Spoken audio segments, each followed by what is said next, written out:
ఈరోజు మీకు చెప్తున్నాను, మీ పరిస్థితులు శాపగ్రస్తంగా ఉన్నాయా? మీ పరిస్థితులు అతలాకుతలమైపోయి ఉన్నాయా?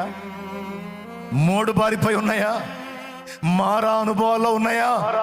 చేదైన అనుభవాల్లో ఉన్నాయా?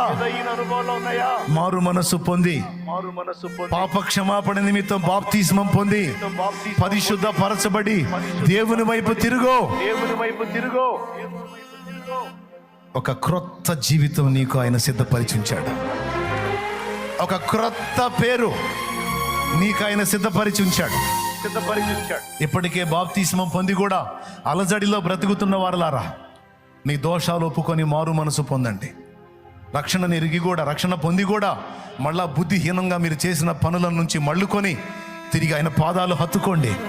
నా తండ్రి యాకోబుకి ఇశ్రాయేల్ అని పెట్టినట్టు నిన్ను ఒక నూతనమైన అనుభవాల్లో గుండా ఆయన తీసుకెళ్ళబోతున్నాడు. నీ జీవితంలో నూతన క్రియ చేయబోతున్నాడు ఆయన. మారు మనసు పొందో, జీవితాన్ని దిద్దుకో, పరివర్తన చెందో, పశ్చాత్తాపమునందు మార్పు చెందు.